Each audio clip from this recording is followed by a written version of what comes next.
Hey sports fans, Coach Nick here and welcome to BBallBreakdown. I'm pleased to have David Jacobson on the show, who's the Marketing Communications Manager for the Positive Coaching Alliance. And so David, thanks for coming on and give us a little bit of a background of what you do at the Positive Coaching Alliance.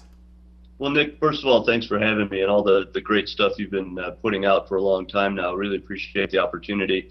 Positive Coaching Alliance is a national nonprofit organization headquartered in Northern California, but operational throughout the United States.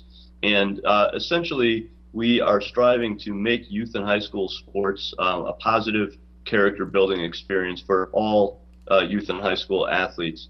We do this primarily through live group workshops and online courses, and we have separate tracks of those for coaches, for parents, for student athletes, and for administrators of youth and high school sports.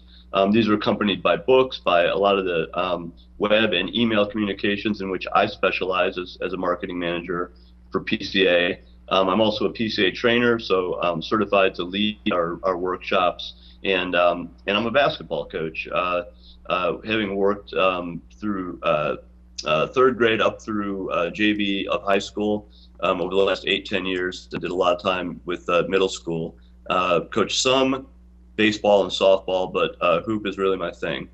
It seems like a lot of what the Positive Coaching Alliance focuses on is the language and how coaches use it in communication with players. And I know that it sounds new agey, and a lot of coaches might say, "Oh, I'm not going to start talking all in like kumbaya kind of stuff."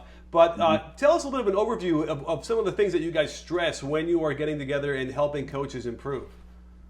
Sure. Well, first of all, it's important, the point that you're making, to acknowledge that our language is not for everybody. Our language is a set of guidelines, and it provides a common vocabulary for coaches who are working together and for kids and parents to land on that vocabulary. But ultimately, you have to make it your own, because if you're not authentic, the players are not going to buy into what you're doing anyway, and the whole thing is a failure on the court and off the court. We want you to be a success on and off the court. We obviously want kids to have a great time in youth sports and get all the benefits that they offer. So I think maybe the best way to answer the rest of your question is to talk about the three major principles that are emphasized within Positive Coaching Alliance curriculum. The first one is redefining winner through the ELM tree of mastery. And ELM is an acronym. We use a lot of acronyms in our teaching because it helps people remember some of these principles. It stands for effort, learning, and mistakes. Mistakes are okay. If you're not making mistakes, you're not trying anything new. You're not getting better and trying to improve, acquire new skills, stretching yourself. And as a coach, you're not stretching your team if you're not emphasizing effort, learning, and being okay with some level of mistakes. As long as you learn from them, continue to grow and progress, stick with the process. That's principle one. Principle two is filling emotional tanks. Maybe that is a little kumbaya-ish, but it works. If you build a player up, rather than the old school model of tear the player down first, you get better results on and off the floor. You don't chase kids out of the sport. You don't have to worry about winnowing and the weeding out effect. There's plenty of ways to achieve maximum performance in your athletes and have them fall in love with the sport so that they're willing to work hard, willing to stick with you, willing to exhibit those character traits that uplift themselves as players and as people, as well as that of their teammates. The third major principle is honoring the game. This is essentially a matter of sportsmanship. We codify it at Positive Coaching Alliance, and we use another acronym, ROOTS: respect for the rules, opponents, officials, teammates, and self. So you exhibit those at all times, on and off the court. You become a model citizen, and hopefully all three of those also contribute to making you a better athlete. Well, let's get into some detail of some specific instances, and I can throw out an example that I used when I was coaching, where I basically eliminated the word no, because I felt like screaming the word no angrily, the idea was that you could reduce a 16-year-old kid into an 8-year-old that just broke something in his parents' house, and he's all upset about that. It could take him 25 minutes to come back to emotional equilibrium, and the game's over by then. So there is like when you're talking about the stuff, like there's a good example. I feel like, are there other examples that you would pass along that you see that you would want to, when you're refining or helping coaches become better? Are there other examples like that? Sure. I mean, I think it's really important for a lot of different reasons for a coach to maintain equilibrium. One is, the psyche of the player, the players themselves. Even if they're not fragile, and many of them are at a young age, and coming from such a variety of backgrounds and so many different social pressures these days, even if the psyche of the athlete is not fragile, you're maintaining an equilibrium sends the message to the athlete, to the parents in the stands, to the officials, even to your opponent. We're on top of this. We're okay with what's going on. We can manage it. We prepared for it in practice. We're not seeing anything that we're not prepared for.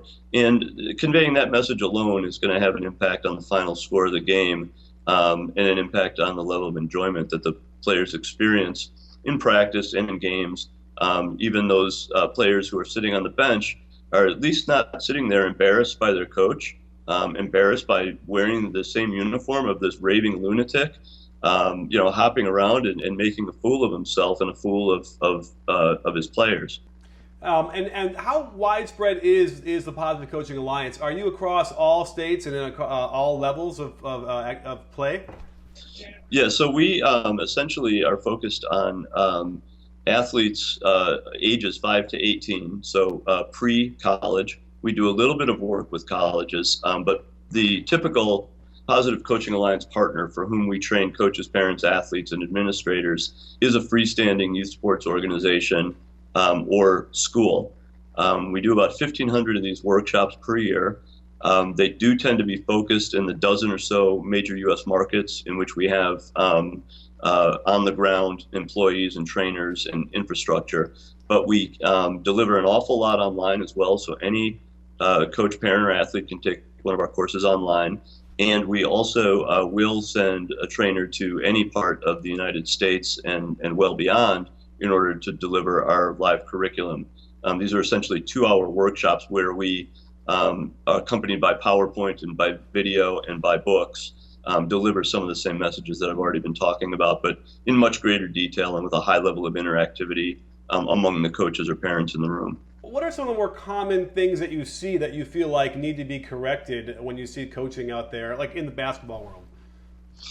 I think the number one thing, and you don't necessarily see this at the games, it's the ability for the coach to make a connection with the players. And the idea is that if you, as a coach, don't take into account your player's personality, your player's individuality and opportunity for development as a total person, you're blowing it. Basically, you're abdicating your responsibility as a coach of youth or high school sports, where you should be focused on character education and you should be focused on developing, as we say in our catchphrase, better athletes, better people. That, I think that's over my shoulder there. So you want, as a coach, to focus on those things, and it's really important to make the connection with players in a way that they will then listen to you in good times and in bad, whether you are praising or criticizing and correcting, which obviously is sometimes necessary to move a player and a team forward, and to help that player develop as a player and as a person. Let's face it, on the court or off, and everybody's athletic career is going to end sooner or later. You need to be able to deal with praise and criticism. You need to be able to deal with success and failure and winning and losing and all areas in between. You need character traits of resilience and the ability to overcome adversity, the ability to work as a teammate, things like that. And a coach who does not take the time to get to know the players as individuals and convey to the players that coach's unconditional commitment to helping them improve in all facets, that coach is not going to be effective ultimately on or off the court. How about this? In the pro level or maybe the D1 level, who are some coaches that you see modeling the ideal behavior that you're talking about right now? Yeah, well, we've got a great national advisory board with Positive Coaching Alliance. Phil Jackson, who's been our national spokesperson for more than a decade, Quite often he exemplifies our techniques on and off the court, the level of caring that he has exhibited for his players as people throughout his career, and the relative calm that he exhibits on the sidelines, the willingness, legendarily with the Bulls especially, of letting his players work their way out of negative runs they'd experienced. So somebody could reel off 10 or 12 in a row, and where every other coach calling timeout and lighting a fire, Phil is recognizing that the players should and can play through this, which long term develops their confidence and their chemistry and everything else. So it's a constant evolution, and I really think that the best coaches are those who continue to learn, who continue to struggle. If you don't mind my borrowing from baseball instead of basketball, so that great Earl Weaver book, it's what you learn after you know it all that counts.